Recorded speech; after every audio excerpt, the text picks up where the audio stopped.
Estaba tomando el desayuno con mi hija cuando recibí un mensaje. Levántate. Sal ahora. No lo mires. El café se enfrió en mi taza mientras mis manos comenzaron a temblar. Hoy, voy a contarte algo que nunca pensé que contaría. Y si tú, por un segundo, sientes que esto te parece familiar, solo te pido que dejes un like y te suscribas. Me ayudará a continuar desahogándome. Eran las 8:12 de la mañana de un martes cualquiera en mi pequeño piso de Lavapiés, Madrid. Había preparado pan tostado con mantequilla casera, café recién molido que compraba en el mercado de San Fernando, y un poco de fruta como solía hacer cada día desde que me mudé con mi hija Clara y su esposo Julián hace 2 años.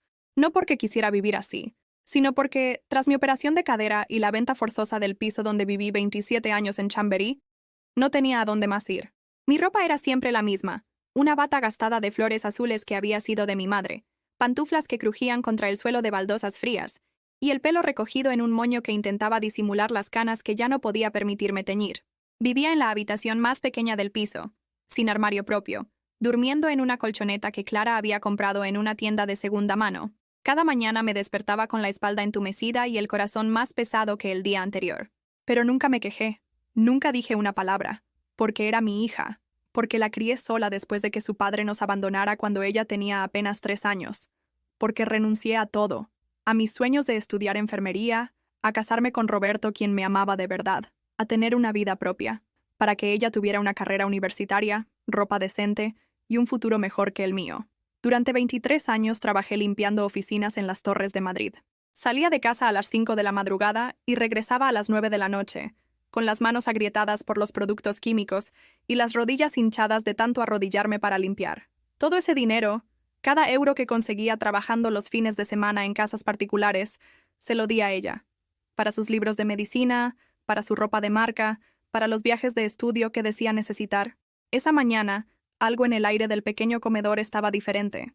Clara no me miraba a los ojos, como hacía últimamente. Sus ojos castaños, que antes me sonreían al despertar, ahora parecían esquivarme como si mi presencia fuera una molestia. Julián, sentado frente a mí en la silla que antes era mía cuando esta era mi casa, hizo algo que todavía hoy me revuelve el estómago y me quita el sueño. Masticaba con la boca abierta, ese ruido húmedo que me ponía los nervios de punta, mientras leía el periódico deportivo que compraba todos los días con el dinero de mi pensión. De pronto, levantó la vista hacia mí con esos ojos pequeños y fríos que siempre me habían parecido crueles. ¿Y tú?, dijo Julián sin dejar de masticar. ¿No tienes algo que limpiar, Estela? Me quedé paralizada, con el trozo de pan a medio camino hacia mi boca. El silencio se hizo tan denso que podía escuchar el tic-tac del reloj de pared y el ruido de los coches en la calle Embajadores. Estoy terminando el desayuno, nada más, murmuré, sintiendo cómo mi voz sonaba pequeña y avergonzada. Pues date prisa. Huele a viejo en toda la cocina, dijo, arrugando la nariz como si mi mera presencia contaminara el aire que respiraba. Clara estaba ahí, mi hija, la mujer a quien había criado con tanto amor que a veces me olvidaba de comer para que ella tuviera suficiente. No dijo nada, ni una palabra en mi defensa, solo bajó la mirada hacia su tazón de cereales caros, esos que yo nunca podía permitirme comprar para mí. Sentí un nudo en el estómago que me subía hacia la garganta, esa sensación de ahogo que conocía bien después de tantos años de tragárselo todo en silencio. Pero me callé, como siempre. Como había aprendido a hacer durante estos 2 años infernales viviendo como una extraña, en lo que una vez fue mi hogar. Fue en ese momento exacto, mientras intentaba tragar el bocado que se había convertido en cartón en mi boca, que mi viejo móvil vibró sobre la mesa de formica. Un mensaje de un número desconocido. Una sola línea que cambiaría todo. Levántate. Sal ahora. No lo mires. Mis manos temblaron tanto que casi dejó caer el teléfono. ¿Quién me escribía? ¿Cómo sabían dónde estaba? El mensaje tenía algo urgente, algo que me erizó la piel y me hizo sentir que mi vida estaba a punto de cambiar para siempre. Clara siguió comiendo sin levantar la vista. Julián siguió leyendo su periódico, ajeno a todo. Y yo sentí por primera vez en años que alguien, en algún lugar, se preocupaba lo suficiente por mí como para enviarme un mensaje de advertencia. Mi corazón latía tan fuerte que estaba segura de que lo escucharían, pero ellos siguieron con su rutina matutina, ignorándome como siempre, como si yo fuera parte del mobiliario, un mueble viejo y estorboso que toleraban por obligación. El mensaje siguió ahí, brillando en la pantalla de mi teléfono. 5 palabras que contenían más preocupación genuina por mi bienestar que todo lo que había recibido de mi propia familia en los últimos 2 años. Llegué a mi cuarto con las piernas temblorosas y cerré la puerta detrás de mí. El corazón me latía tan fuerte que lo sentía en las sienes. Miré el mensaje una vez más. Esas 5 palabras seguían ahí, brillando en la pantalla. Levántate. Sal ahora. No lo mires. ¿Qué significaba no lo mires? ¿A qué se refería? ¿A Clara? ¿A Julián? ¿A algo que estaba a punto de suceder? Mi mente comenzó a recordar todos los comentarios extraños que había escuchado últimamente entre ellos, conversaciones que se detenían abruptamente cuando yo entraba en la habitación, miradas que intercambiaban y que yo fingía no ver, las llamadas telefónicas susurradas que Julián hacía desde el balcón, pensando que yo no podía escucharlo. La semana pasada había encontrado papeles en el suelo, junto a la basura, documentos que parecían importantes, con el membrete de un banco. Los recogí para tirarlos bien, pero antes de hacerlo, leí algo que me dejó helada. Valoración inmobiliaria del piso en calle Embajadores. 43.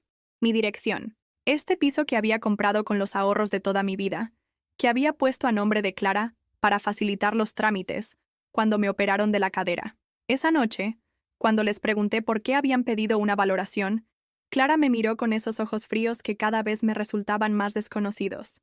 Es solo por curiosidad, mamá, para saber cuánto vale el piso. ¿Pero para qué necesitas saberlo? Para nada en particular, solo por saberlo. Julián ni siquiera levantó la vista del televisor, como si la conversación no fuera con él, como si mi hogar, mis ahorros, mi futuro, no fueran asunto suyo. Pero ahora, con ese mensaje en mis manos, todo empezaba a tener sentido. Un sentido horrible, traicionero, que me revolvía el estómago. Recordé la conversación que escuché hace 2 semanas desde mi cuarto. Las paredes eran delgadas, y sus voces llegaban hasta mí aunque intentaran hablar bajo. Ya está todo arreglado, había dicho Julián. El contacto del banco dice que con su edad y su historial médico, será fácil demostrar que no está en condiciones de manejar sus propias finanzas. ¿Estás seguro de que funcionará? Preguntó Clara con una voz que me costó reconocer como la de mi hija. Claro que sí. Tu madre es mayor. Vive de una pensión mínima. Tuvo problemas de salud. Cualquier juez entendería que necesita que alguien se haga cargo de sus bienes. Bienes. Hablaban de mí como si fuera un objeto. Como si mis 68 años de vida, mis sacrificios, mi amor incondicional, se redujeran a bienes que ellos podían administrar. Pero, ¿y si se da cuenta? Insistió Clara. No se va a dar cuenta de nada. Está demasiado deprimida y confundida. Además, cuando esté todo hecho, ya no importará lo que piense. Esa noche no pude dormir. Me quedé despierta en mi colchoneta, sintiendo cómo cada palabra que había escuchado se clavaba en mi pecho como dagas. Mi propia hija, la niña a la que había cantado nanas, que había cuidado cuando tenía fiebre, que había llevado en brazos cuando tenía pesadillas. Estaba planeando robarme todo lo que me quedaba. Y ahora, este mensaje. Alguien sabía lo que estaba pasando. Alguien me estaba advirtiendo. Busqué en mi pequeño armario la bolsa de deporte que usaba hace años para ir al gimnasio municipal. Metí dentro lo imprescindible. Una muda de ropa, mis medicinas, los pocos euros que tenía escondidos en una caja de galletas. Y lo más importante, los documentos originales de la compra del piso, que guardaba en una bolsita de plástico dentro de mi colchoneta. Clara y Julián siempre pensaron que esos papeles estaban en el banco o perdidos en algún cajón. Nunca les dije que los tenía conmigo, que dormía sobre ellos cada noche como una forma de recordarme que todavía existía, que todavía tenía algo que era mío. El mensaje llegó de nuevo. ¿Estás lista? Baja en 5 minutos. Escaleras, no ascensor. Mis manos temblaron tanto que casi no pude responder. ¿Quién eres? Alguien que sabe lo que van a hacer. Te lo explico después. 5 minutos. Tomé mi bolsa, respiré profundo y abrí la puerta de mi cuarto. Clara y Julián seguían en la cocina, hablando en voz baja. Sus voces se filtraban hasta el pasillo, y lo que escuché me confirmó que el mensaje había llegado justo a tiempo. La cita con el abogado es a las 10, decía Julián. Para las 12 ya tendremos todo firmado, y ella no podrá hacer nada. ¿Y si no quiere firmar? Por eso el doctor Ramírez nos va a acompañar. Con su informe sobre su estado mental, no le quedará más remedio. Estado mental. Habían conseguido un médico que certificara que yo no estaba bien. Todo estaba planeado. En menos de 2 horas, yo perdería mi hogar, mis ahorros, mi independencia. Me convertirían en una anciana incompetente a la que habría que cuidar por su propio bien. Caminé hacia la puerta de entrada con el corazón en la garganta. Cada paso parecía resonar como un trueno en el silencio del pasillo. Giré el pomo despacio, conteniendo la respiración. «Estela, ¿a dónde vas?» La voz de Clara me clavó como un hierro en la espalda.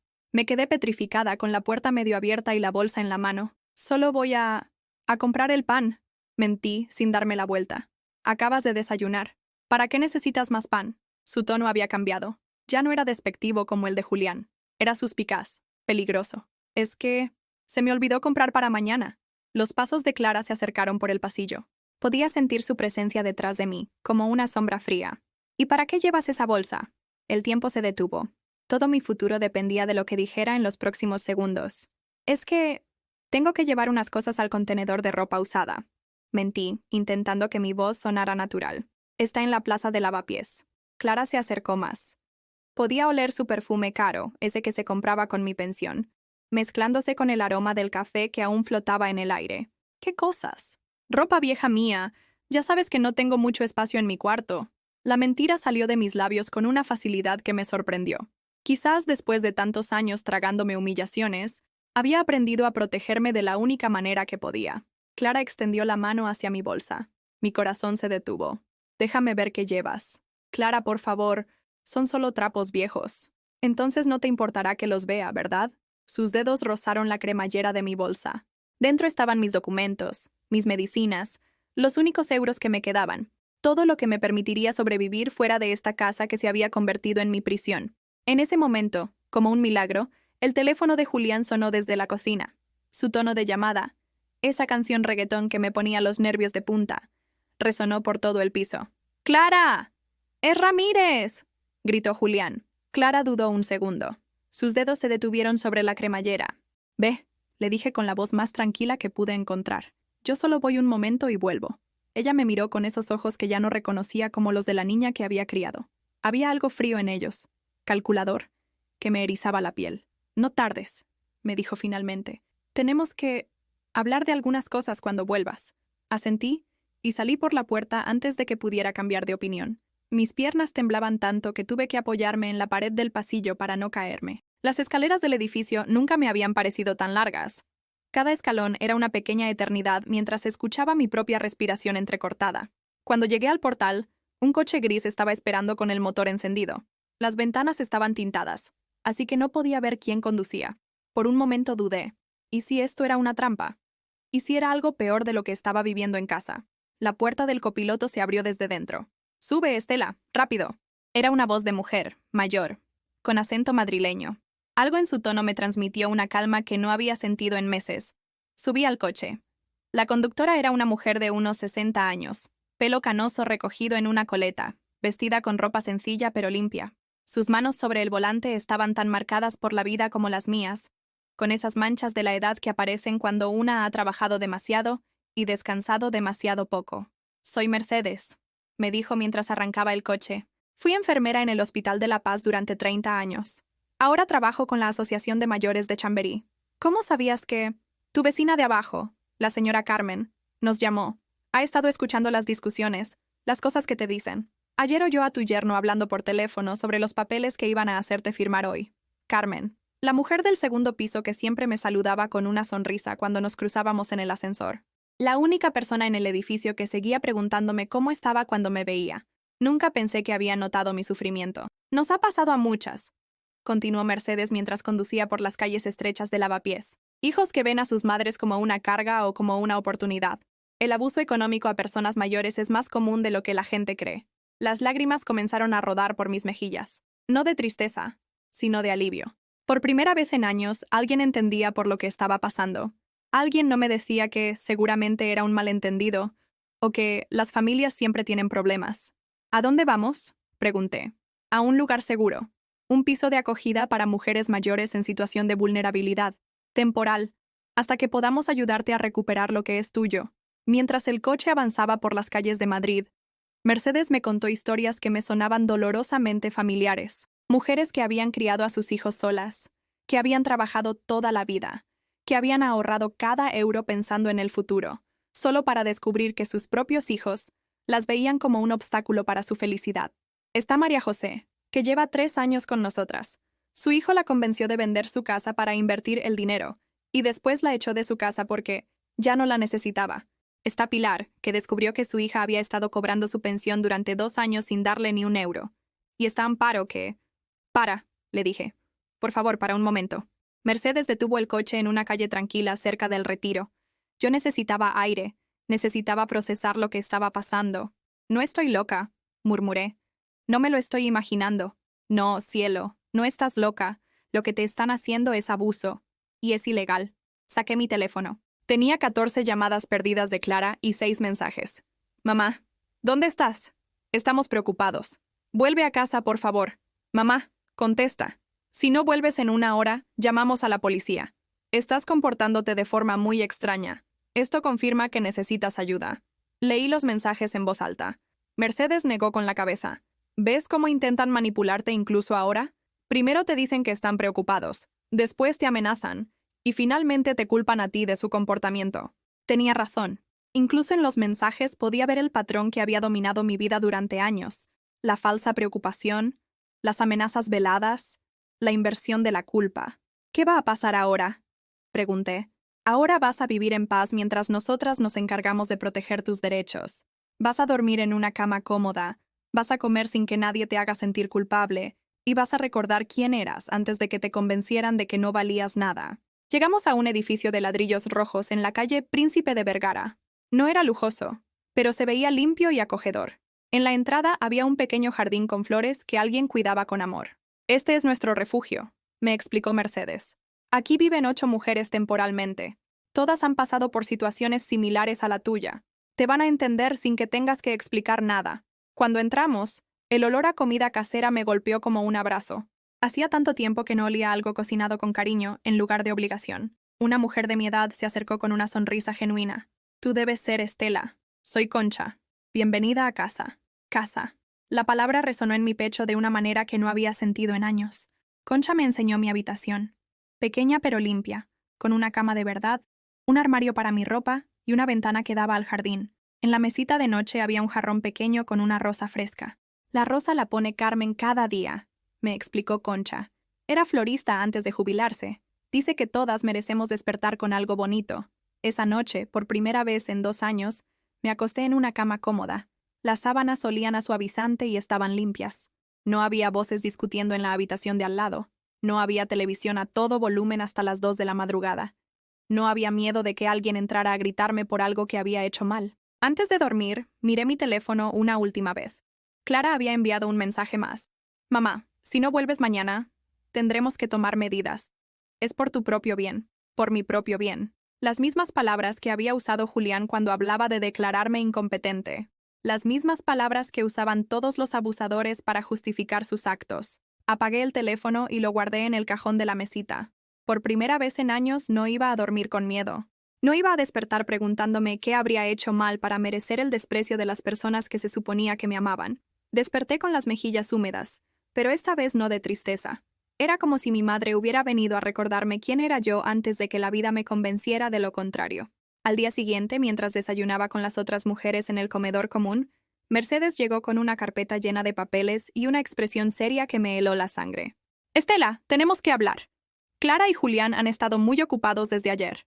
Me senté en una silla frente a ella, sintiendo cómo el trozo de tostada se convertía en cemento en mi boca. Han presentado una denuncia por desaparición de persona en situación de vulnerabilidad, continuó Mercedes. Afirman que tienes principios de demencia y que te fuiste de casa confundida. ¿Demencia? La palabra salió de mis labios como un grito ahogado. También han conseguido un certificado médico del doctor Ramírez, ese del que hablaban por teléfono. Según él, muestra signos de deterioro cognitivo severo y necesita supervisión constante. Concha, que estaba sentada a mi lado, puso su mano sobre la mía. Sus dedos estaban fríos, pero su gesto me tranquilizó. ¿Cómo pueden hacer eso? Yo nunca he ido a ese médico. No lo conozco de nada. Es un conocido de Julián, me explicó Mercedes. Por 500 euros, certifica lo que le pidas. Ya hemos visto casos así antes, pero yo estoy perfectamente. Puedo tomar mis propias decisiones, manejar mi dinero, cuidar de mí misma. Lo sabemos, cielo, pero el sistema legal no te conoce a ti. Solo ve papeles, firmas, sellos oficiales. Y ahora mismo, esos papeles dicen que eres una anciana enferma que necesita que su familia la proteja. El teléfono de Mercedes sonó. Habló en voz baja durante unos minutos, con expresiones que se volvían cada vez más graves. Era mi contacto en los servicios sociales, me dijo cuando colgó. Clara ha solicitado la tutela legal sobre ti y sobre todos tus bienes. Con el certificado médico y la denuncia de desaparición, es probable que se la concedan temporalmente. ¿Qué significa eso? Que van a poder vender tu piso, administrar tu pensión, decidir dónde vives y qué tratamientos médicos recibes. Legalmente, te convertirías en una menor de edad. El mundo se tambaleó a mi alrededor. Todas mis pesadillas se estaban convirtiendo en realidad. Mi propia hija había encontrado la manera de borrarme como persona, de convertirme en un objeto que podía administrar a su antojo. Tenemos que actuar rápido, continuó Mercedes. Necesitamos demostrar que estás en plenas facultades mentales y que te fuiste de casa por tu propia voluntad, no por confusión. Esa tarde fuimos al Hospital Clínico San Carlos, donde un neuropsicólogo amigo de Mercedes me hizo una evaluación completa. Durante 3 horas respondí preguntas sobre mi memoria, resolví problemas matemáticos, describí eventos de mi pasado con detalle. Sus capacidades cognitivas están completamente dentro de la normalidad para su edad, le dijo el doctor García a Mercedes. No hay ningún signo de demencia, deterioro cognitivo o incapacidad para tomar decisiones. Pero mientras esperábamos en el hospital, mi teléfono no paraba de sonar. Clara llamaba cada 10 minutos. Finalmente, decidí contestar. Mamá, gracias a Dios. Estamos desesperados. ¿Dónde estás? Su voz sonaba quebrada, llena de preocupación. Por un momento, casi me convenció de que realmente estaba preocupada por mí. Estoy bien, Clara. Estoy en un lugar seguro. Mamá, tienes que volver a casa. El médico dice que estás enferma, que necesitas cuidados. No puedes estar por ahí sola, es peligroso. No estoy enferma, Clara. Y no estoy sola. ¿Con quién estás? ¿Quién te ha metido esas ideas en la cabeza? Mamá, nos conoces desde siempre. Sabemos lo que es mejor para ti, lo que es mejor para mí. Otra frase que me resultaba dolorosamente familiar. Clara, escúchame bien, le dije, sorprendiéndome de la firmeza en mi propia voz. No voy a volver a esa casa. No voy a seguir viviendo como una empleada doméstica que paga por el privilegio de ser humillada todos los días. Mamá, ¿cómo puedes decir eso? Nosotros te queremos, te cuidamos. ¿Me cuidáis? ¿Llamáis cuidar a hacer que duerma en una colchoneta en el suelo?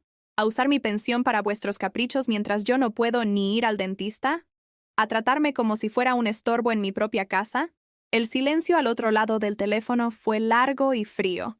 Mamá, estás diciendo tonterías. Está claro que no estás bien, pero no te preocupes. Vamos a cuidar de ti tanto si quieres como si no. Y colgó. Esas últimas palabras me helaron la sangre. Tanto si quieres como si no. No era una oferta de ayuda. Era una amenaza. 2 días después, mientras estaba ayudando a Carmen a preparar la comida en el refugio, Mercedes llegó corriendo con la cara pálida y una notificación judicial en la mano. Se la han concedido, jadeó. La tutela temporal. Clara ahora es legalmente tu tutora. ¿Qué significa eso exactamente? Que puede tomar decisiones por ti. Que si te encuentran, pueden obligarte a volver con ella. Que puede ingresar tus cuentas bancarias, vender tu piso, incluso decidir internarte en una residencia si considera que es lo mejor para ti. Esa misma tarde, Carmen me enseñó un periódico local. En la sección de sucesos había una pequeña noticia que me partió el alma. Buscan a mujer mayor desaparecida de su domicilio. Clara Herrera solicita la colaboración ciudadana para encontrar a su madre, Estela Moreno, de 68 años, quien abandonó su domicilio en estado de confusión. Mi madre está enferma y necesita medicación diaria, declaró la hija. Estamos muy preocupados por su seguridad. Debajo había una foto mía de hacía 3 años, cuando todavía sonreía, cuando todavía creía que mi hija me quería. La habían sacado de algún álbum familiar y la habían enviado a los periódicos para presentarme como una anciana desvalida y confundida. Es muy inteligente, me dijo Mercedes. Está creando una narrativa pública. Ahora toda Madrid va a pensar que eres una pobre abuelita enferma que se perdió, y que ella es la hija abnegada que solo quiere cuidarte.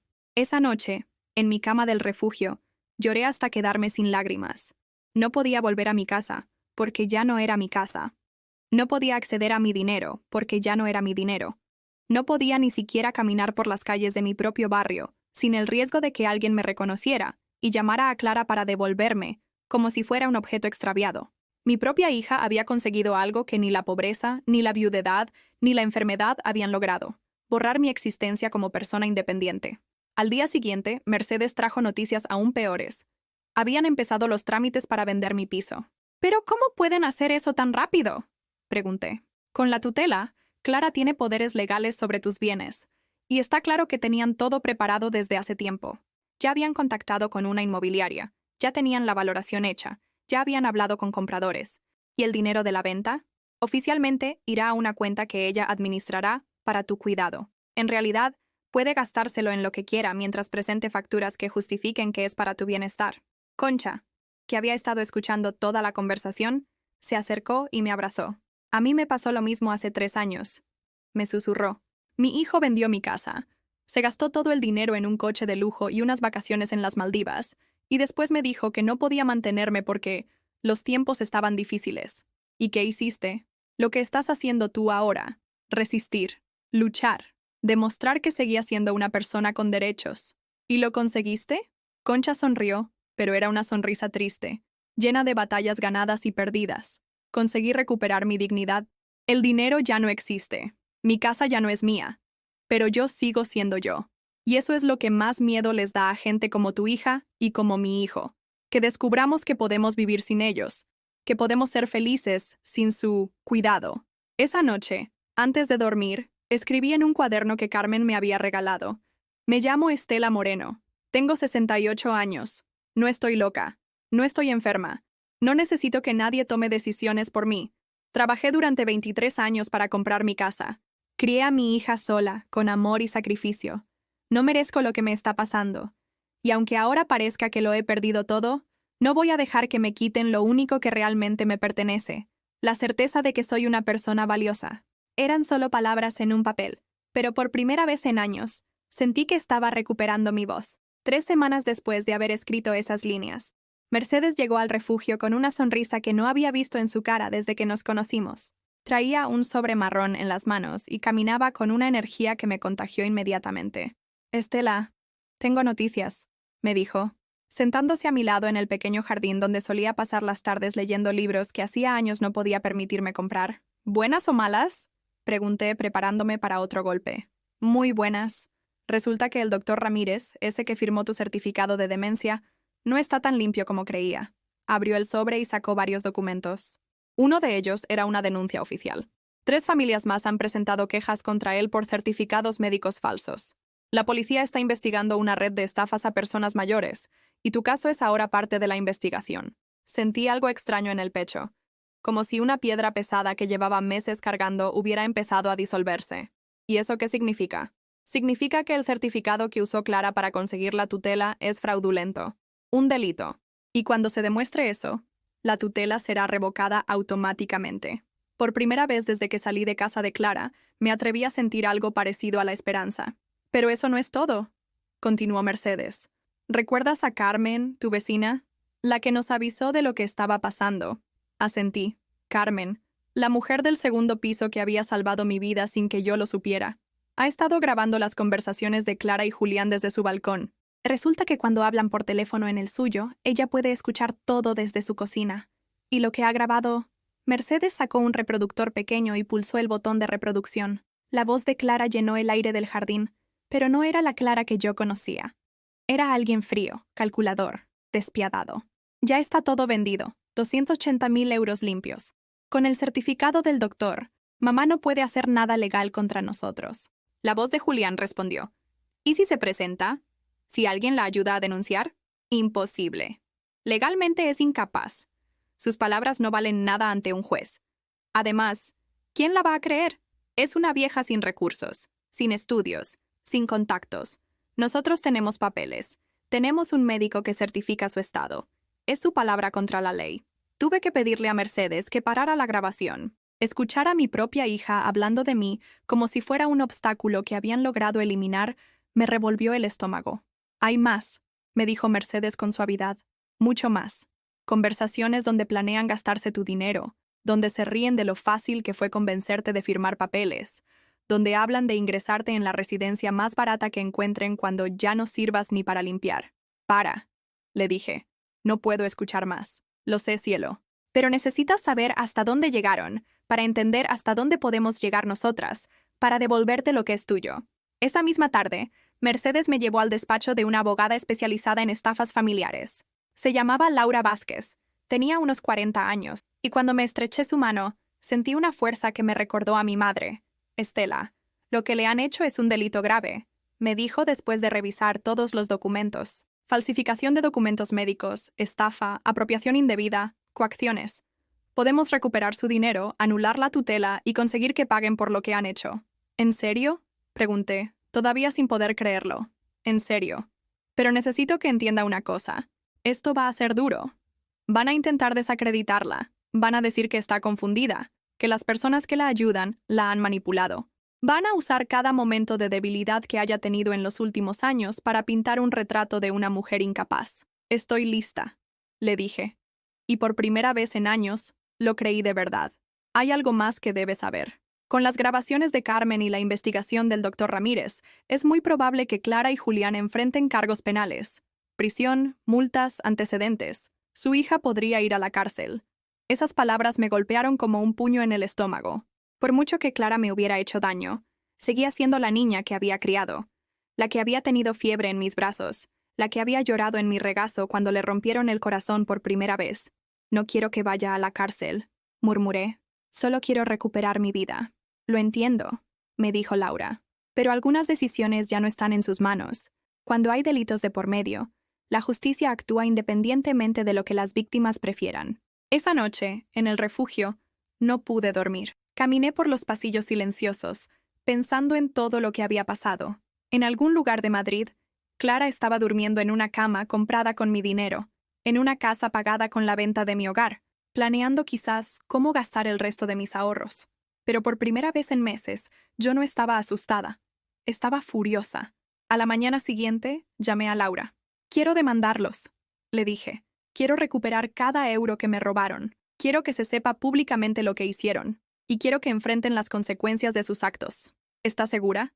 Es un camino largo y doloroso. Estoy segura. Durante años he guardado silencio para mantener la paz. He tragado humillaciones para no crear problemas. He sacrificado mi dignidad para no ser una carga. Pero ya no. Ya no voy a permitir que nadie me trate como si no valiera nada. El proceso legal comenzó inmediatamente. Laura presentó una demanda por estafa, falsificación de documentos y apropiación indebida. También solicitó la anulación inmediata de la tutela y el embargo preventivo de todos los bienes que habían sido adquiridos con mi dinero. La reacción de Clara fue inmediata y feroz. Esa misma tarde, Carmen me llamó desde el refugio. Estela, hay policía en tu antigua casa. Clara está gritando por toda la escalera que eres una malagradecida, que después de todo lo que han hecho por ti, los traicionas de esta manera. ¿Está arrestada? No. Solo están tomando declaración, pero parece que Julián se ha ido. Los vecinos dicen que salió esta mañana con 2 maletas grandes. Julián huyendo, como las ratas que abandonan el barco cuando empieza a hundirse. 2 días después, llegó el momento que había estado esperando y temiendo a la vez. Clara vino al refugio. Mercedes me avisó de que había una mujer preguntando por mí en la entrada. Cuando salí al vestíbulo, allí estaba. Mi hija. Pero parecía una extraña.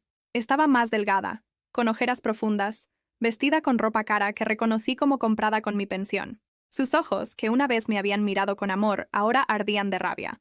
«Mamá», me dijo, y su voz sonaba diferente, más dura, más fría. «Clara, ¿cómo has podido hacerme esto? Después de todo lo que he hecho por ti, después de cuidarte, de darte un hogar». «¿Darme un hogar?», la interrumpí, sorprendiéndome de la firmeza en mi propia voz.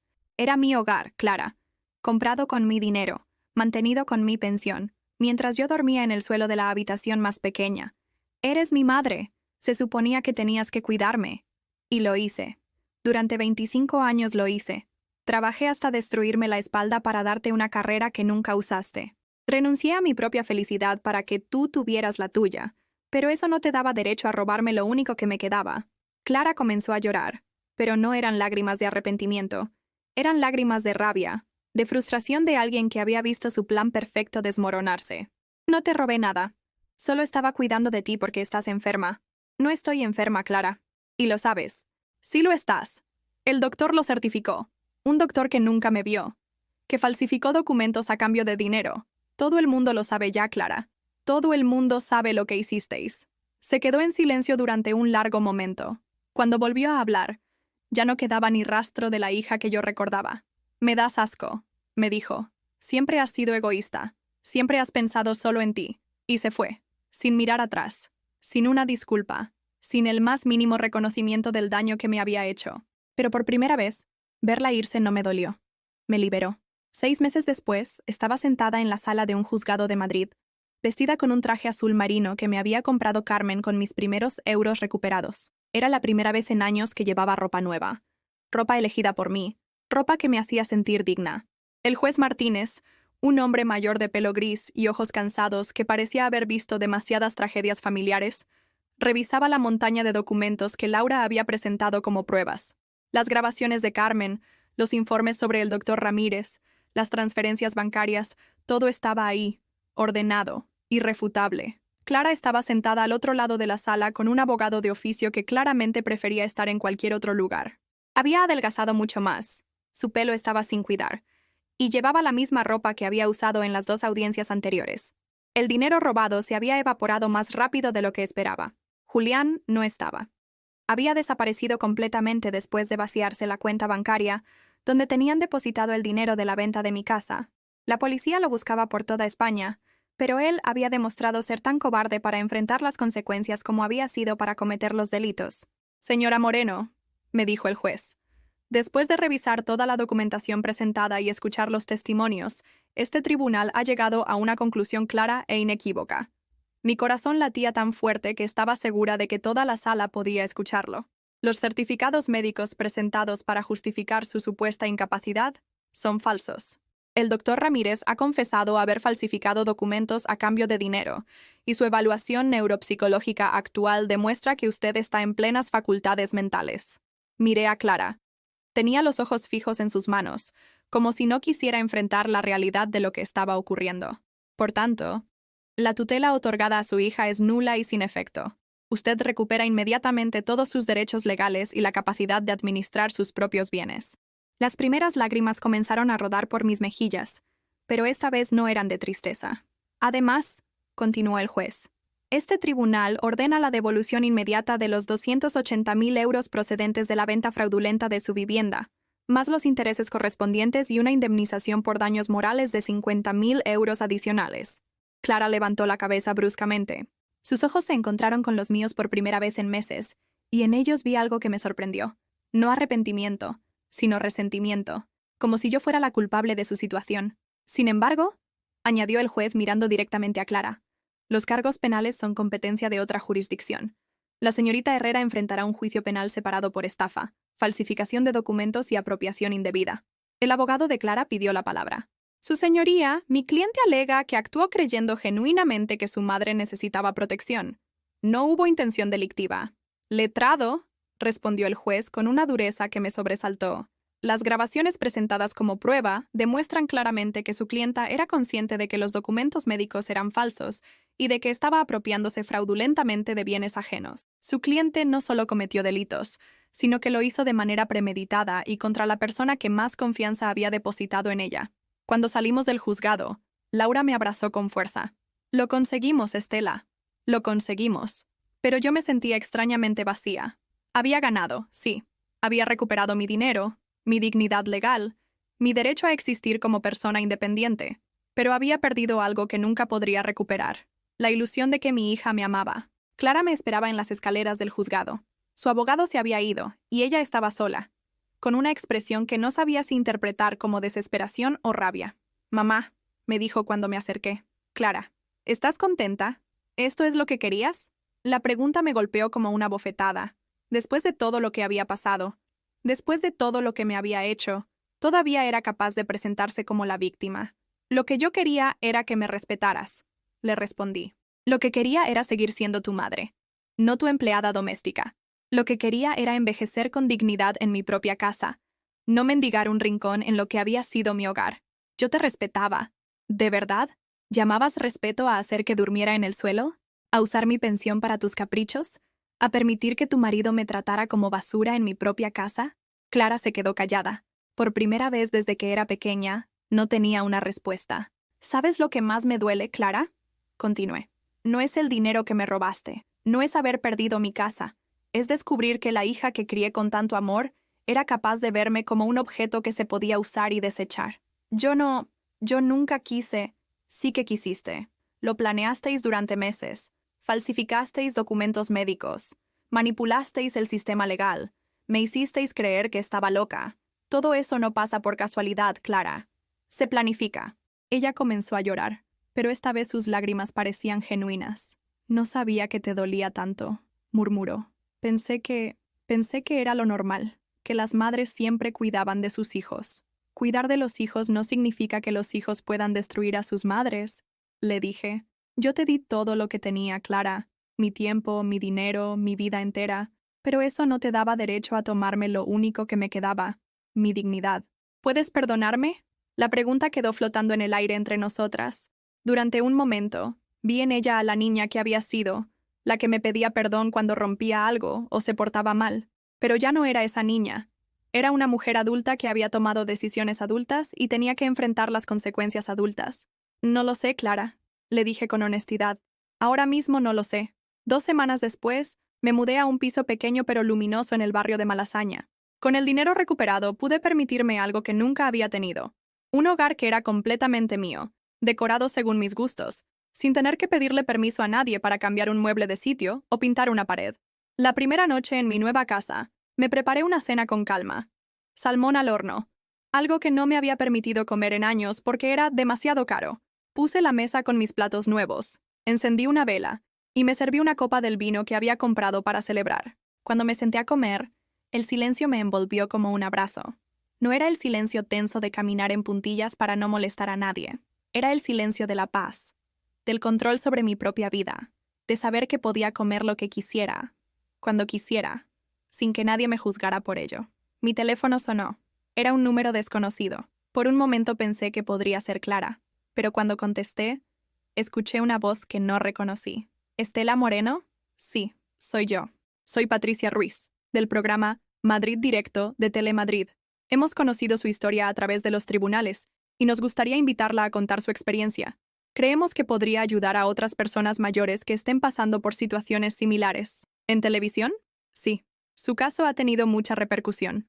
Hay muchas familias que están viviendo abusos similares, y escuchar su testimonio podría darles la fuerza para buscar ayuda. Esa noche no pude dormir, pero no por ansiedad. Por primera vez en años, no podía dormir por emoción. La idea de que mi historia pudiera ayudar a otras mujeres como yo, de que mi sufrimiento pudiera servir para algo más grande que mi propia recuperación, me llenaba de una energía que había olvidado que existía. Al día siguiente llamé a Patricia y acepté la entrevista. Pero quiero que quede claro algo, le dije. No voy a hacer esto para venganza contra mi hija. Voy a hacerlo para que ninguna otra madre tenga que pasar por lo que yo pasé. Por supuesto. Es exactamente el enfoque que queremos darle. Una semana después, estaba sentada frente a las cámaras de televisión, contando mi historia por primera vez en público. Era extraño estar ahí, bajo las luces, sabiendo que miles de personas me estaban escuchando. Pero cuando empecé a hablar, las palabras fluyeron con una naturalidad que me sorprendió. Lo más difícil no fue perder mi casa o mi dinero, les dije a los espectadores. Lo más difícil fue recuperar la certeza de que tenía derecho a ser tratada con respeto, de que mi vida tenía valor, de que merecía algo mejor que sobrevivir en los márgenes de la vida de otras personas. Después del programa, mi teléfono no paró de sonar. Mujeres de toda España que habían visto la entrevista y reconocían su propia historia en la mía. Mercedes me llamó para decirme que el refugio había recibido 20 llamadas en 2 días. «Has abierto una puerta, Estela», me dijo. «Has hecho que otras mujeres entiendan que no están solas, que no están locas, y que tienen derecho a luchar por sus vidas». Esa noche, mientras preparaba mi cena en mi cocina nueva, pensé en Clara. Según Laura, el juicio penal estaba programado para dentro de 2 meses. Probablemente iría a prisión, al menos por un tiempo corto. Parte de mí todavía se dolía por eso. Pero otra parte, la parte que había aprendido a valorarse a sí misma, entendía que algunas lecciones solo se aprenden a través de las consecuencias, y que mi papel como madre no era protegerla de esas consecuencias, sino haber intentado enseñarle que las acciones tienen resultados. Por primera vez en décadas, mi futuro me pertenecía completamente a mí. Un año después de aquella primera mañana, cuando recibí el mensaje que cambió mi vida, estaba de pie en la terraza de mi nuevo piso, regando las plantas que había comprado para celebrar mi primer aniversario de libertad. Geranios rojos, jazmines que perfumaban las noches de verano, y una pequeña higuera que ya empezaba a dar sus primeros frutos. Era domingo por la mañana, y por primera vez en años, los domingos no me daban tristeza. No había nada que temer, nadie de quien esconderme, ninguna obligación que cumplir salvo las que yo misma decidiera asumir. El teléfono sonó. Ya no me sobresaltaba cuando sonaba, porque sabía que al otro lado solo podían estar personas que me querían bien o que necesitaban mi ayuda. ¿Estela? Soy Amparo. Amparo era una de las mujeres que me había contactado después de ver mi entrevista en televisión. Su historia era dolorosamente similar a la mía. Un hijo que la había convencido de vender su casa para invertir el dinero, que después había desaparecido con todo. Hola, cielo. ¿Cómo estás? Quería contarte que ayer firmé los papeles. Voy a demandar a mi hijo. Sonreí. En los últimos meses había acompañado a docenas de mujeres en procesos similares, y cada victoria me llenaba de una satisfacción que no había conocido antes. Me alegro mucho, Amparo. ¿Tienes todo lo que necesitas? Sí, Laura me está ayudando. Pero quería darte las gracias, Estela. Sin tu ejemplo, nunca habría tenido el valor de luchar. Después de colgar, me preparé el desayuno con calma. Pan tostado con aceite de oliva virgen, tomate rallado, jamón ibérico que compraba en una tienda gourmet cerca de casa, y café en grano molido al momento. Pequeños lujos que antes me parecían imposibles y que ahora formaban parte de mi rutina diaria de autocuidado. Mientras desayunaba, revisé los correos electrónicos en la tablet que me había comprado para manejar mi nueva vida digital. Tenía 3 invitaciones para dar charlas. Una en la Universidad Complutense sobre derechos de las personas mayores, otra en un centro de salud de Getafe sobre prevención del abuso familiar, y una tercera en un programa de Radio Nacional. También tenía un mensaje de Mercedes. El refugio había recibido una donación anónima de 25,000 euros con una nota que decía: para que ninguna mujer mayor se sienta invisible. Sabía que esa donación era mía, aunque nunca lo confirmaría públicamente. A las 11 tenía una cita que me emocionaba especialmente. Carmen, mi vecina salvadora, venía a visitarme y a conocer mi nuevo hogar. Durante estos meses habíamos desarrollado una amistad genuina, construida sobre la experiencia compartida de haber sido mujeres invisibles, que habían decidido reclamar su lugar en el mundo. Cuando llegó, traía en las manos un ramo de flores de su propio jardín y una sonrisa que iluminaba toda su cara. «Estela, qué maravilla de casa», exclamó al entrar. Le enseñé cada rincón con el orgullo de quien ha conseguido crear un hogar, después de años de sentirse huésped incómoda en espacios ajenos. La cocina con sus utensilios nuevos, el salón con el sofá de lectura junto a la ventana, el dormitorio con la cama grande y cómoda donde dormía sin sobresaltos. «Y esto es lo que más me gusta», le dije, llevándola hasta mi pequeño despacho.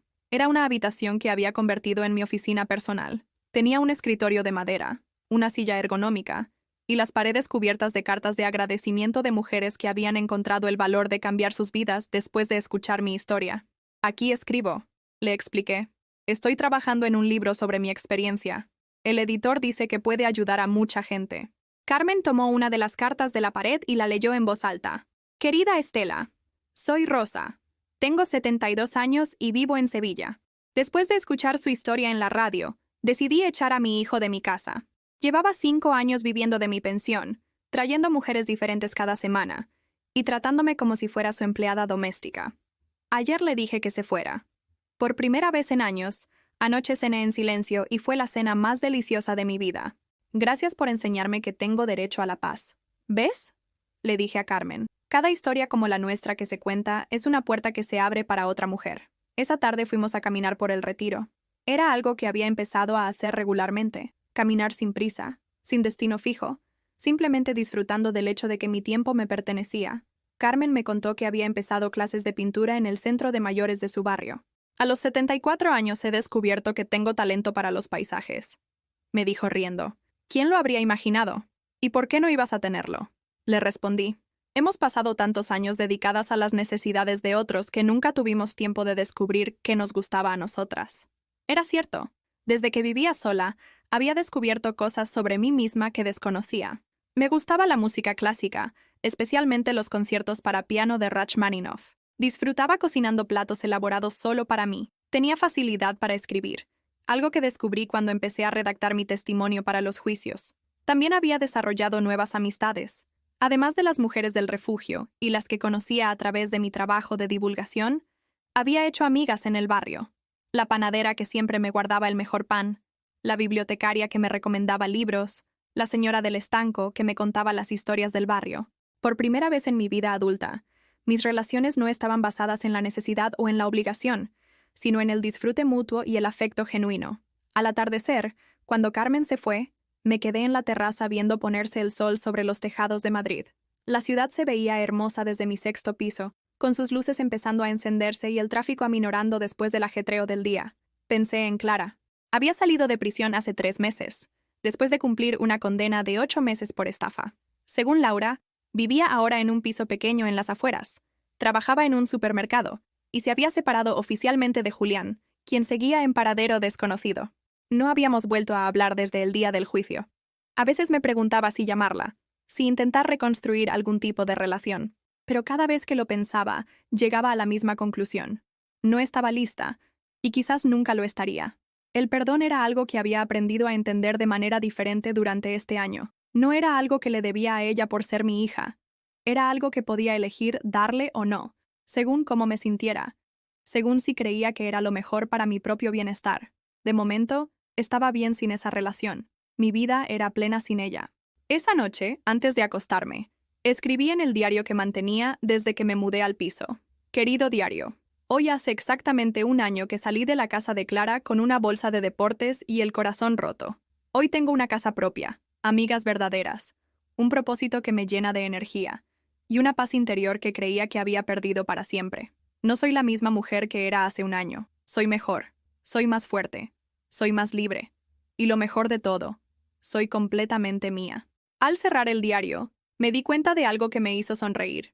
Ya no escribía pensando en el pasado. Ahora escribía pensando en el futuro. Tenía 69 años y, por primera vez en mi vida, sentía que lo mejor estaba por venir. La semana siguiente tenía programado un viaje a Valencia para dar una conferencia en una universidad sobre envejecimiento digno.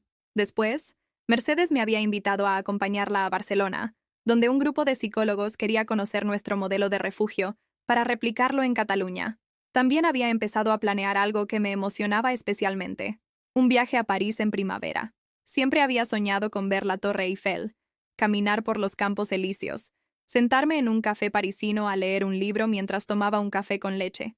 Durante años, ese viaje había sido imposible por falta de dinero. Después, cuando tuve el dinero, había sido imposible por falta de libertad. Ahora tenía ambas cosas, y la idea de viajar sola, por placer, sin tener que pedirle permiso a nadie, me llenaba de una ilusión que creía haber perdido para siempre. Mientras me preparaba para dormir, miré mi reflejo en el espejo del baño. La mujer que me devolvía la mirada ya no era la misma que había vivido como una sombra en casa de Clara. Tenía la misma edad, las mismas arrugas, pero había algo diferente en sus ojos. Había dignidad, había fuerza, había esperanza. Me había reencontrado conmigo misma, y la mujer que había encontrado me gustaba mucho más de lo que esperaba.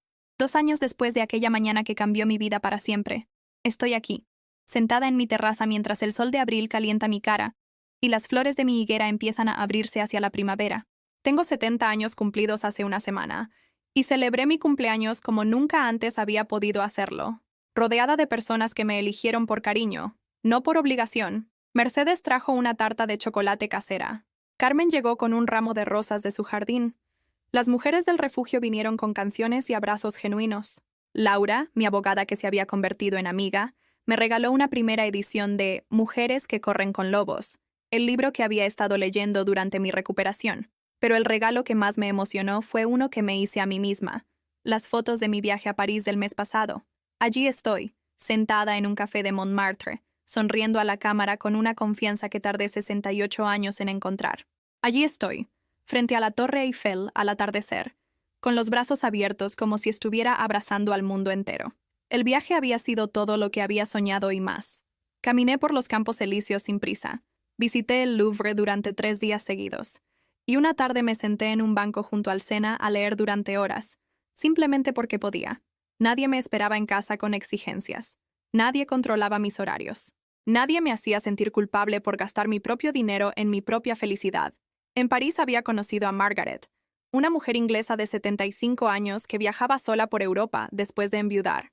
Compartimos cenas, visitas a museos y largas conversaciones sobre la libertad que llega cuando una finalmente decide que su propia vida importa. Lo curioso, me había dicho Margaret una tarde mientras tomábamos vino en una terraza con vista a Notre Dame, es que pensé que mi vida se había acabado cuando murió mi marido, pero resultó que apenas estaba empezando. Sus palabras resonaron en mi corazón, porque entendía exactamente lo que quería decir. Yo también había pensado que mi vida se había acabado cuando Clara me traicionó, cuando perdí mi casa, cuando me quedé sin nada. Pero había resultado que todo eso había sido simplemente el final de una vida que no era realmente mía, para dar paso a una vida que sí lo era. Mi libro se publicó el mes pasado. Invisible. Cómo recuperé mi vida después del abuso familiar se llama, y ya va por la segunda edición. Cada día recibo cartas de mujeres de toda España y algunos países de Latinoamérica que han encontrado en mi historia el espejo de sus propias experiencias. Ayer recibí una carta especialmente emotiva de una mujer de 82 años de Buenos Aires que había echado a su hijo de su casa después de leer mi libro. Querida Estela, escribía, tengo 2 años más que usted, pero me ha enseñado que nunca es demasiado tarde para empezar a respetarse a una misma. Las conferencias se han multiplicado. Este mes tengo programadas charlas en Sevilla, Barcelona y Bilbao. La próxima semana viajo a México, donde una universidad me ha invitado a hablar sobre envejecimiento digno y derechos de las personas mayores. Nunca imaginé que a los 70 años tendría una agenda tan llena, pero llena de actividades que había elegido yo misma, que me daban energía en lugar de quitármela. El refugio donde viví mis primeros meses de libertad ahora lleva mi nombre. Casa Estela, refugio para mujeres mayores. Mercedes y yo hemos conseguido financiación para abrir 2 más, uno en Barcelona y otro en Sevilla. El modelo se está extendiendo por toda España, y cada nueva casa que se abre significa que menos mujeres tendrán que dormir en coches o soportar abusos por falta de alternativas. La semana pasada, una periodista me preguntó si me arrepentía de haber denunciado a Clara, si no hubiera preferido mantener la familia unida a cualquier precio. La pregunta me sorprendió por lo absurda que me pareció. ¿Arrepentirme de haber recuperado mi dignidad? ¿Lamentar haber encontrado mi voz? ¿Extrañar una familia que me trataba como un mueble estorboso? Una familia no es un grupo de personas unidas por la sangre que se toleran mutuamente, le respondí. Una familia es un grupo de personas que se eligen, se respetan y se cuidan con amor genuino. Yo ahora tengo la familia más grande y más hermosa que he tenido en mi vida. Y es cierto.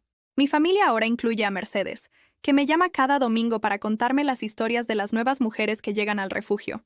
A Carmen, que viene a comer conmigo todos los jueves y me enseña secretos de jardinería.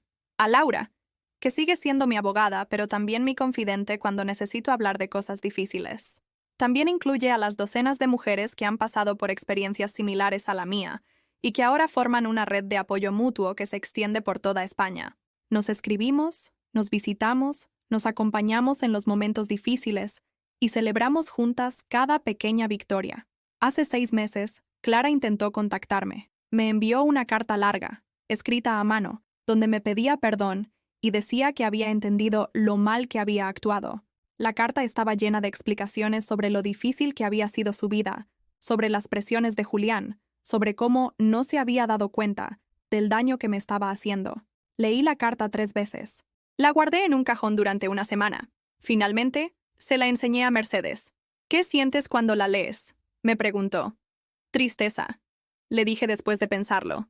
Tristeza por la mujer que escribió esto, que todavía no entiende que las explicaciones no borran las acciones, y tristeza por la madre que fui, que habría perdonado cualquier cosa con tal de recuperar a su hija. ¿Y qué vas a hacer? Nada, respondí, y me sorprendió lo liberador que se sintió esa decisión. No le voy a responder. No porque quiera castigarla, sino porque no tengo nada que decirle. Mi vida está completa sin ella. Estoy en paz sin esa relación. Clara había formado parte de mi pasado, un pasado lleno de sacrificios que ahora entendía habían sido mal dirigidos. Pero mi presente y mi futuro me pertenecían completamente, y estaban llenos de personas que me veían como alguien valiosa, no como alguien utilizable. Esta mañana, mientras regaba mis plantas, pensé en la mujer que era hace 3 años.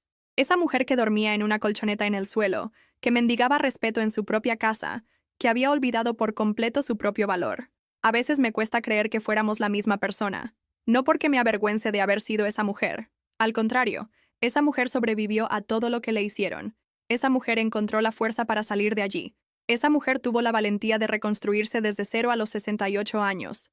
Esa mujer es mi heroína. El teléfono suena. Es Amparo, la mujer que me llamó hace 2 años para contarme que iba a demandar a su hijo.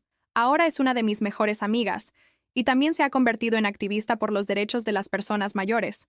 Estela, ¿has visto las noticias? Acaban de aprobar la nueva ley de protección contra el abuso familiar a personas mayores. Lo conseguimos, sonrió. Hace un año, Mercedes, Laura, Amparo y yo presentamos una propuesta de ley que facilitaría la denuncia de estos casos y endurecería las penas. Hemos estado meses haciendo lobbying, dando entrevistas, reuniéndonos con políticos, y ahora es una realidad. Esto significa que ninguna mujer tendrá que pasar por lo que pasamos nosotras, me dice Amparo con la voz quebrada por la emoción. Cuelgo el teléfono y me quedo un momento en silencio, sintiendo la magnitud de lo que hemos conseguido. No solo hemos reconstruido nuestras propias vidas, hemos cambiado las leyes para proteger a las mujeres que vendrán después de nosotras. Esta tarde tengo una cita especial. Voy a encontrarme con una mujer de 65 años que acaba de llegar al refugio. Su historia es similar a la mía. Hijos que la han despojado de sus ahorros, que la trataban como una empleada doméstica, que la han hecho sentir invisible e inútil. Mercedes me pidió que hablara con ella porque está considerando volver con su familia. Tiene miedo de estar sola, me explicó. Cree que una vida de humillaciones es mejor que no tener familia. Entiendo ese miedo. Yo también lo tuve. La soledad daba más terror que el maltrato, porque al menos el maltrato era familiar. Lo conocido, por doloroso que fuera, parecía más seguro que lo desconocido. Pero ahora sé algo que esa mujer aún no sabe. Estar sola no es lo mismo que estar abandonada. Estar sola significa tener espacio para descubrir quién eres cuando nadie más está definiendo tu valor. Estar sola significa tener tiempo para construir relaciones basadas en el respeto mutuo en lugar de la necesidad desesperada. Estar sola significa, finalmente, estar contigo misma. Y si has aprendido a valorarte, a respetarte, a cuidarte, entonces estar contigo misma es el mejor lugar donde puedes estar. Le voy a decir lo que me habría gustado que alguien me dijera hace 3 años. Tu vida no ha terminado, apenas está empezando, y va a ser más hermosa de lo que puedes imaginar. Mientras me preparo para salir, miro una última vez el reflejo en el espejo. La mujer que me devuelve la mirada tiene arrugas que hablan de experiencia, canas que hablan de sabiduría, y ojos que brillan con la fuerza de quien ha aprendido que el respeto se gana primero respetándose a una misma. Esta mujer me gusta. Esta mujer ha luchado por existir, y existe completamente. Esta mujer ha encontrado su voz, y esa voz está ayudando a otras mujeres a encontrar las suyas. Esta mujer soy yo. Finalmente, completamente, orgullosamente yo. Y tú, que me has escuchado hasta aquí, quiero preguntarte algo. ¿Has vivido alguna vez una situación así o conoces a alguien que la haya vivido? Si la respuesta es sí, quiero que sepas que no estás sola, que tu vida tiene valor, que mereces respeto y que nunca es demasiado tarde para empezar de nuevo. Responde en los comentarios si mi historia te ha recordado algo de tu propia vida y si este video te ha dado esperanza. Dame un like y suscríbete al canal para que este mensaje llegue a alguien más que necesite escucharlo. Porque todas merecemos vivir con dignidad. Todas merecemos ser valoradas. Y todas merecemos una segunda oportunidad de ser felices. Amigo, amiga que me escuchas en este momento, quiero hablarte directamente al corazón. Sé que tal vez has llegado hasta aquí porque algo en la historia de Estela resonó contigo. Tal vez viste reflejada tu propia experiencia, o la de tu madre, tu abuela, o alguna mujer importante en tu vida. Quiero que sepas que no fue casualidad que encontraras este relato hoy. A veces el universo nos pone exactamente donde necesitamos estar, en el momento exacto en que estamos listos para escuchar lo que más necesitamos oír. Si eres una mujer mayor que está viviendo una situación similar a la de Estela, quiero decirte algo con toda la fuerza de mi corazón. Tu vida no es un error, tu existencia no es una carga, tu bienestar no es un capricho que debes sacrificar por la comodidad de otros. Durante décadas te han enseñado que el amor se demuestra sacrificándose, que ser buena madre, buena esposa, buena hija, significa desaparecer para que otros brillen. Te han dicho que pedir respeto es ser egoísta, que defender tus derechos es ser problemática, que valorarte a ti misma es ser vanidosa.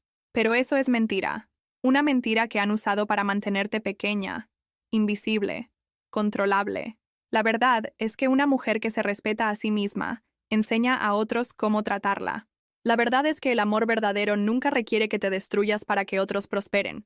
La verdad es que tu felicidad importa tanto como la de cualquier otra persona en tu familia. Mírame. Estela era una mujer que había perdido todo, que dormía en el suelo, que creía que ya no tenía derecho a soñar. Y a los 68 años, cuando muchos dirían que ya era tarde, ella reconstruyó completamente su vida. No solo recuperó lo que había perdido, sino que se convirtió en la versión más poderosa de sí misma. Si ella pudo hacerlo, tú también puedes. Tal vez pienses, pero mi situación es diferente. Mis hijos realmente me necesitan. O, no tengo recursos para irme. O, ya estoy muy mayor para empezar de nuevo. Nena, he escuchado estas palabras miles de veces en las cartas que recibo, y cada vez quiero gritar desde lo más profundo de mi alma. Esas son las cadenas que te han puesto para que no vueles. Tus hijos adultos no te necesitan como cajero automático. Te necesitan como madre respetada, no como empleada doméstica gratuita.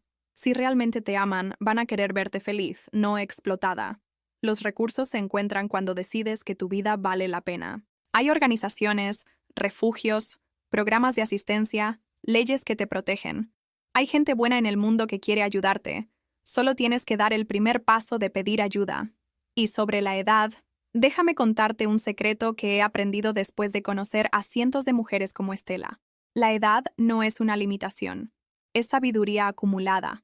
A los 60, 70, 80 años, tienes décadas de experiencia, de conocimiento del mundo, de fuerza probada por todas las crisis que has superado. No eres demasiado vieja para empezar de nuevo. Eres exactamente la edad perfecta para reclamar tu poder. Si eres un hijo o una hija que reconoces en esta historia comportamientos propios, este también es tu momento de despertar. Tal vez no te habías dado cuenta de que esa mujer que te limpió la casa, que pagó tus estudios, que sacrificó sus sueños por los tuyos, ahora necesita que tú seas su apoyo, no su carga. El cariño verdadero no se demuestra viviendo de las pensiones de tus padres. Se demuestra asegurándote de que tengan una vejez digna, cómoda, llena de respeto y gratitud por todo lo que te dieron, antes de que sea demasiado tarde, antes de que esa mujer que te ama incondicionalmente tenga que elegir entre soportar tu abuso o dormir en la calle. Pregúntate, ¿qué clase de hijo o hija quieres ser? Y si eres una persona joven que escucha esta historia, úsala como una lección de vida. Aprende desde ahora que las relaciones sanas se basan en el respeto mutuo, no en la explotación. Aprende que cuidar de tus padres cuando envejezcan no significa robarles su dignidad. Aprende que el amor verdadero siempre busca el bienestar del otro, no su sometimiento. Pero sobre todo, sin importar tu edad, tu género, tu situación, quiero que entiendas esto. Nunca es demasiado tarde para cambiar tu vida. Nunca es demasiado tarde para decir no más. Nunca es demasiado tarde para exigir el respeto que mereces. La historia de Estela no es única. Cada día, mujeres de toda España, de toda Latinoamérica, están despertando a su propio valor. Están saliendo de relaciones tóxicas. Están echando a hijos abusivos de sus casas. Están recuperando sus ahorros. Están reconstruyendo sus vidas desde cero. Y todas, absolutamente todas, te dirían lo mismo que yo te estoy diciendo ahora. El miedo al cambio es menor que el dolor de quedarse donde no te valoran. Mañana por la mañana, cuando te levantes, mírate al espejo y pregúntate, ¿la mujer que me devuelve la mirada está viviendo la vida que merece? ¿Está siendo tratada con el respeto que se ganó durante décadas de entrega y sacrificio? ¿Está feliz? ¿O simplemente sobreviviendo? Si la respuesta es que solo está sobreviviendo, entonces ese es tu momento. Ese es tu llamado. Esa es tu oportunidad de convertirte en la protagonista de tu propia historia, en lugar de ser simplemente un personaje secundario en las historias de otros. No tienes que hacerlo sola. Hay refugios como donde estuvo Estela. Hay abogadas como Laura que luchan por mujeres como tú. Hay organizaciones como la de Mercedes que existen específicamente para ayudarte. Hay leyes que te protegen, sistemas que te apoyan, gente que entiende por lo que estás pasando. Pero el primer paso lo tienes que dar tú. Nadie más puede decidir por ti que tu vida vale la pena. Nadie más puede elegir por ti el respeto sobre el abuso. Nadie más puede tomar por ti la decisión de ser libre. El poder ha estado dentro de ti todo este tiempo. Solo estaba escondido bajo capas de culpa, miedo y mentiras que otros te hicieron creer sobre ti misma. Hoy puede ser el día en que empiezas a quitarte esas capas. Hoy puede ser el día en que recuperas tu voz. Hoy puede ser el primer día del resto de tu vida. Una vida donde despiertas cada mañana en tu propio espacio, rodeada de personas que te eligen por amor, no por necesidad. Una vida donde tus decisiones son tuyas, tu dinero es tuyo, tu tiempo es tuyo. Una vida donde cada día es una oportunidad de ser la mujer que siempre estuviste destinada a ser. Esa vida te está esperando. Solo tienes que ser lo suficientemente valiente para dar el primer paso hacia ella. Y recuerda, si Estela pudo transformar su historia a los 68 años, tú también puedes transformar la tuya, sin importar la edad que tengas. Tu nueva vida empieza el momento en que decides que la mereces. ¿Ese momento es ahora?